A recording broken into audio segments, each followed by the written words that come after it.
السلام علیکم ورحمۃ اللہ تعالی وبرکاتہ۔ الحمد للہ نحمده ونستعینه ونستغفره ونؤمن به ونتوکل علیہ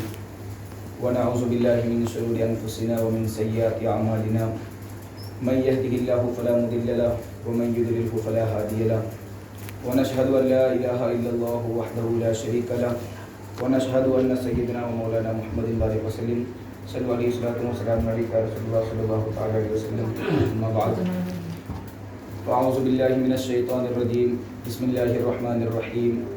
وقل رب زدنی علما۔ صدق اللہ مولانا العظیم وصدق رسولہ النبی الامین المتین الکریم، ونحن علی ذلک لمن الشاہدین والشاکرین والحمد للہ رب العالمین۔ آئیے ہمارا مل کر سب سے پہلے آقا نامدار، مدینے کے تاجدار، ہم غریبوں کے غمگسار، سید ابرار و خیار، شہنشاہ ذی وقار، رحمت للعالمین، طٰہٰ و یاسین، انیس بے قسم، چارہ ساز درد مندہ،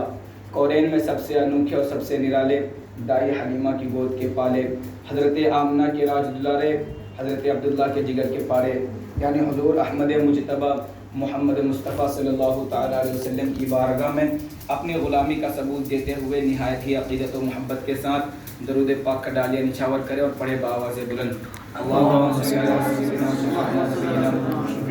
مولانا محمد بارک وسلم صلی علیہ وسلم علیہ رسول اللہ صلی اللہ تعالیٰ علیہ وسلم۔ محترم سامعین اکرام، آج میں آپ کے سامنے علم کی فضیلت کے تعلق سے کچھ گفتگو کرنا چاہتا ہوں۔ اللہ تبارک و تعالیٰ نے علم کی بے پناہ فضیلت و عظمت بیان فرمایا ہے، چنانچہ ارشاد خداوندی ہے وقل ربی زدنی علما، اے میرے محبوب آپ میری بارگاہ میں عرض کرے، اے میرے مولا میرے علم میں اضافہ فرما، میرے علم میں برکتیں عطا فرما۔ فرمان خدا سے معلوم ہوا کہ بارگاہ رب ذوالجلال میں علم کا کتنا اونچا مقام ہے کہ خود پروردگار عالم اپنے حبیب صلی اللہ تعالیٰ علیہ وسلم کو زیادتی حکم طلب کرنے کا حکم فرما رہا ہے۔ وقل ربی زدنی علما، اے میرے محبوب آپ میری بارگاہ میں عرض کریں کہ میرے علم میں اضافہ فرما۔ علامہ ابن حجر اسقلانی رحمۃ اللہ علیہ فتح الباری شرح بخاری جلد اول صفحہ نمبر 130 پر فرماتے ہیں، ان آیت مقدسہ سے پر معلوم ہوا کہ علم کی فضیلت واضح طور پر ثابت ہو جاتی ہے، اس لیے کہ بارگاہ خداوندی میں اللہ تبارک و تعالیٰ نے اپنے حبیب صلی اللہ تعالیٰ علیہ وسلم کو علم کے علاوہ کسی دوسری چیز کا زیادتی حکم طلب نہیں فرمایا۔ ان آیت مقدسہ سے پتہ چلا، فرمان خدا سے معلوم ہوا کہ علم ہی ایک ایسی دولت ہے، علم ہی ایک ایسی نعمت ہے، علم ہی ایک ایسا سرمایہ ہے جس کی دنیا و ما فیہا میں کوئی جواب نہیں، جس کی ما فیہا میں کوئی مثال نہیں۔ اس کی فضیلت کا اندازہ آپ اس سے بھی اندازہ لگا سکتے ہیں۔ اللہ تبارک و تعالیٰ نے قرآن مقدس کے متفرق صورتوں میں ان کا ذکر فرمایا ہے، کہیں ارشاد فرمایا انما یخشی اللہ من عبادہ العلماء، اب اس کے بندوں میں اللہ تعالیٰ سے وہی ڈرتے ہیں جو علم والے ہوتے ہیں۔ کہیں ارشاد یرفع اللہ الذین آمنوا منکم والذین اوتوا العلم درجات، اللہ تبارک و تعالیٰ ایمان والوں اور ان کو جن کو علم دیا گیا ان کے درجے بلند فرمائے گا۔ کہیں ارشاد فرمایا قل هل يستوي الذین یعلمون والذین لا یعلمون، کیا عالم اور جاہل برابر ہو سکتے ہیں؟ یعنی ہرگز برابر نہیں ہو سکتے۔ محترم سامعین کرام، ابھی تک آپ قرآن عظیم کی روشنی میں علم کو سمجھ رہے تھے، اب آئیے احادیث مبارکہ سے علم کو سمجھنے کی کوشش کیجیے۔ ہمارے آقا دو عالم صلی اللہ تعالیٰ علیہ وسلم علم والوں کی شان بیان فرماتے ہیں، العلماء ورثۃ الانبیاء، علماء انبیاء کے وارث ہیں۔ کہیں ارشاد فرمایا العلماء امتی کانبیاء بنی اسرائیل، میری امت کے علماء بنی اسرائیل کی نبیوں کی طرح ہے۔ کہیں ارشاد فرمایا من زار عالما فکانما زارنی، جس نے کسی عالم کی زیارت کی گویا اس نے میری زیارت کی۔ کہیں ارشاد فرمایا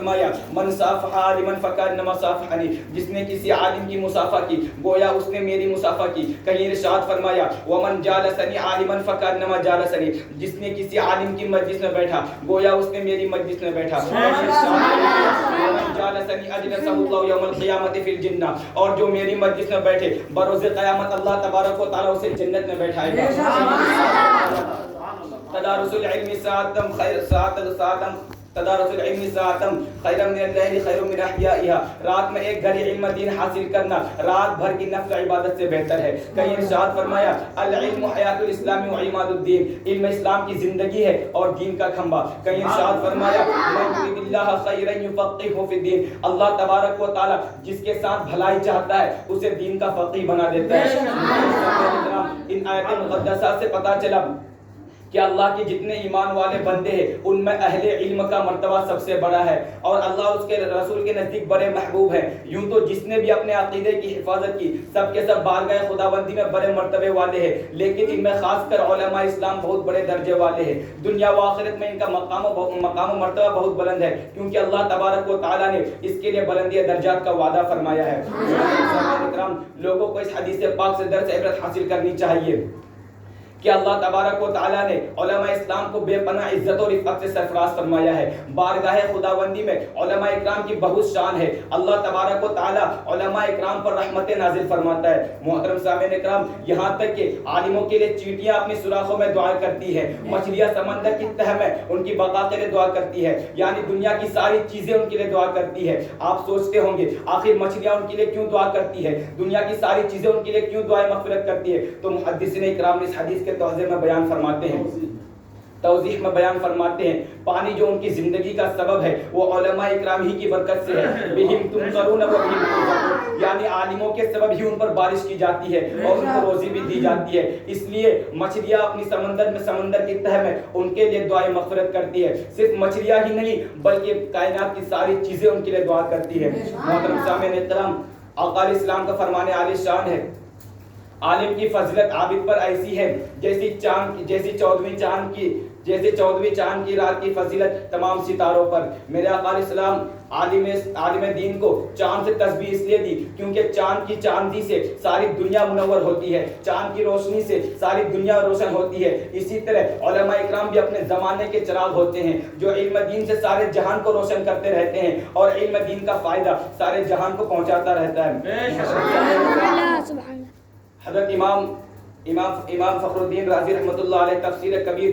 جلد نمبر 1 صفحہ نمبر 276 پر ارشاد فرماتے ہیں علم پانی کی طرح ہے اور علم کو پانی سے تشبیہ دینے کی 5 وجہ ہیں۔ پہلی وجہ بیان فرماتے ہیں ان المطر ينزل من السماء كذلك العلم ينزل من السماء، جس طرح بارش آسمان سے اترتی ہے ایسے علم بھی آسمان سے اترتا ہے۔ دوسری وجہ بیان فرماتے ہیں ان اصلاح الارض بالمطر فاصلاح الخلق بالعلم، جس طرح زمین کی درستگی بارش سے ہے اسی طرح مخلوق کی درستگی علم دین سے ہے۔ تیسری وجہ ارشاد فرماتے ہیں ان الزرع والنبات لا يخرج بغير المطر كذلك العلم والاعمال والطاعات لا تخرج بغير العلم، جس طرح کھیتی اور ہریالی بغیر بارش کے پیدا نہیں ہوتی ایسے ہی اعمال و طاعات کا وجود بغیر علم کے پیدا نہیں ہوتے۔ ارشاد فرماتے ان المطر فرع الرعد والبرق كذلك العلم والطاعات كذلك العلم وانه فرع الرعد والوعيد، جس طرح بارش کی گرج اور بجلی کی فرع ہے ایسے ہی علم کے وہ وعدہ اور وعید کے فرع ہے۔ 5ویں وجہ بیان فرماتے ہیں ان المطر نافع ودار كذلك العلم نافع ودار نافع لمن عمل به ودار لمن لم يعمل به، جس طرح بارش نفع اور نقصان دونوں پہنچاتی ہے ایسے ہی علم نفع اور نقصان دونوں پہنچاتا ہے۔ جو علم پر عمل کرے اس کے لیے وہ فائدہ مند ہے اور جو علم پر عمل نہ کرے اس کے لیے وہ نقصان دہ ہے۔ محترم بزرگوں اور دوستوں، اسلام کا دار و مدار علم دین ہی پر ہے، اسلام کی ساری بہاریں علماء دین ہی سے، مگر عام لوگ آج اس کی اہمیت و عظمت سے ناواقف ہے۔ یہی وجہ ہے کہ آج عالموں سے دور بھاگتے ہیں، عالموں سے قریب رہنے کی کوشش نہیں کرتے، عالموں کی صحبت میں اٹھتے بیٹھتے نہیں ہیں، بلکہ بعض لوگ ایسے ناہنجار اور ناحرمہ نصیب ہے جو عالموں کی گستاخی کرتے ہیں، جو علماء اکرام کی توہین کرتے ہیں، ان کی توہین کرنے میں کوئی کسر باقی نہیں رکھتے۔ جو علماء دین اور عالم دین کی توہین کرنے والوں کا انجام کیا ہوتا ہے اس حدیث پاک کی توضیح میں بیان فرماتے ہیں، جس کو امام فخر الدین رازی رحمۃ اللہ علیہ تفسیر کبیر جلد نمبر 1 صفحہ نمبر 281 پر فرماتے ہیں من اہان العالم فقد اہان العلم ومن اہان العلم فقد اہان جبرائیل ومن اہان جبرائیل فقد اہان اللہ ومن اہان اللہ فقد اہانہ اللہ یوم القیامۃ فی الجنہ۔ رسول اکرم صلی اللہ تعالی علیہ وسلم نے فرمایا جس نے علم کی توہین کی اس نے عالم دین کی توہین کی، جس نے عالم دین کی توہین کی اس نے نبی کی توہین کی، اور جس نے نبی کی توہین کی اس نے جبرائیل کی توہین کی، جس نے جبرائیل کی توہین کی اس نے خدا کی توہین کی، اور جس نے اللہ کی توہین کی بروز قیامت اللہ تبارک و تعالی اسے ذلیل و رسوا کرے گا۔ میرے محترم لہذا اے میرے سنی بھائیو، علماء کی قدر کرو، علماء کا ادب و احترام کرو، علماء کی بتائے ہوئے راستے پر چلو، انشاءاللہ تمہاری دنیا بھی سنور جائے گی اور تمہاری آخرت بھی سنور جائے گی۔ محترم سامعین کرام، اللہ تبارک و تعالی آخر زمانے میں علماء کو اٹھا لے گا، اور جب علماء اٹھ جائیں گے تو علم دین ختم ہو جائے گا، چراغ علم بجھ جائے گا، ہر طرف جہالت کا دورہ ہوگا، برائی عام ہو جائے گی، برائی عام ہو جائے گی، بدکاری بڑھ جائے گی، حلال و حرام میں تمیز نہ رہ جائے گی، لوگ جاہلوں کو اپنا سردار بنا لیں گے، اور وہ جاہل بغیر علم کے فتویٰ دیں گے جو خود بھی گمراہ ہوں گے اور دوسروں کو بھی گمراہ کریں گے۔ اللہ تبارک و تعالیٰ سے دعا ہے کہ ہم سب کو علماء اکرام کی ادب و احترام کرنے کی توفیق عطا فرمائے۔